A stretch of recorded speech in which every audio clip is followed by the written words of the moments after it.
আসসালামু আলাইকুম ভিউয়ার্স, ঈদ মোবারক। যদিও এখনও ঈদের চতুর্থ দিন, তবুও ঈদ মোবারক জানালাম। আমার দুটো ডেজার্ট আপনাদের সঙ্গে শেয়ার করেছি, আর কি করেছিলাম সেটা আজকে শেয়ার করছি। আমি ডিম দেখে বুঝতে পারছেন, আমি আজকে ডিম দিয়ে ডিমের পুডিং বানাবো। ডিমের পুডিং সবাই জানে, কিন্তু তারপরেও কিন্তু অনেকেরই পারফেক্ট হয় না। আমি কিন্তু ডিমের পুডিং খুব সুন্দর করে একদম পারফেক্ট হয়েছিল সেদিন। আমি 6টা ডিম নিয়ে নিয়েছিলাম, 6টা মুরগির ডিম। এবং আমার যে ডাবু একটা ছিল আপনারা লক্ষ্য করছেন, সেটার মাপে আমি মোটামুটি 4.5 চামচের মতো ডাবুর মতো চিনি দিয়ে নিয়েছি। এরপর আমি একটু এলাচের গুঁড়া দিয়ে দিলাম, তারপরে একটু সামান্য লবণ দিয়ে দিয়েছি। এটা আসলে মিষ্টির জিনিসে আমি একটু লবণটা দিই। তারপর সুন্দর করে গুলিয়ে নেওয়ার পর আমি দুধটা জাল করে রেখেছিলাম। আমার গরুর দুধটা খুবই ঘন ছিল, যার কারণে একদম সর পড়ে গিয়েছিল। এরপর এখন আমি ডিমের সঙ্গে দুধটা সুন্দর করে মিশিয়ে নিচ্ছি। মিশিয়ে নেওয়ার পরে যেটা করতে হবে, ক্যারামেল তৈরি করব। এখন আমি যে বাটিতে পুডিংটা দিব সেখানেই আমি ক্যারামেলটা তৈরি করে নিব।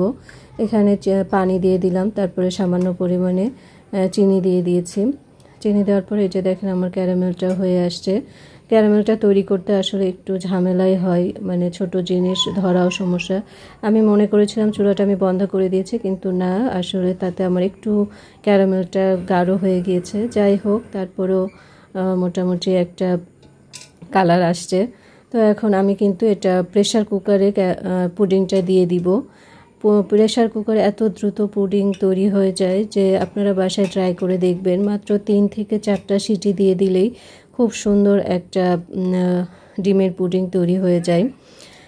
আমার ডিমের পুডিংটা রেডি হয়ে গিয়েছে। এখন আমি আপনাদেরকে দেখাবো যে আসলেই প্রেশার কুকারে কত সুন্দরভাবে ডিমের পুডিং তৈরি করা যায়, এবং খুবই দ্রুত সময়ে, খুব বেশি সময় লাগে না ডিমের পুডিংটা হতে। তো আপনারা দেখতে পাচ্ছেন আমার ডিমের পুডিংটা বেশ সফট এবং খুব সুন্দর একটা কালারও আসছে। আমি ভেবেছিলাম যে বেশি পুড়ে গিয়েছে, তা নয়, আসলে ভিডিওর কারণে মনে হয় বেশি একটু কালার লাগছে। তো যাই হোক, আমি পুডিংটা সুন্দর করে কেটে নিলাম।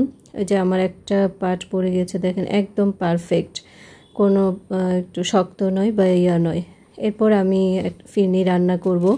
ফিরনি রান্না করা তেমন তো কোনো ব্যাপার না, দ্যাটস দুধের মধ্যে এটা সুন্দর করে জাল করে নিলেই হয়। তারপরেও দেখবেন অনেকের ফিরনি কারো শক্ত হয়, কারো নরম হয়, এরকম কিন্তু হয়। তো যাই হোক, আমার যদিও এই গরুর দুধগুলো খুবই খাঁটি ছিল এবং ঘন ছিল, তারপরেও একটু গুঁড়া দুধও দিয়ে দিলাম। মনে হয় যত বেশি জিনিস দিব তত বেশি টেস্ট আসবে। এটা যেহেতু চালের কমে যাবে। ভালো থাকবেন সবাই।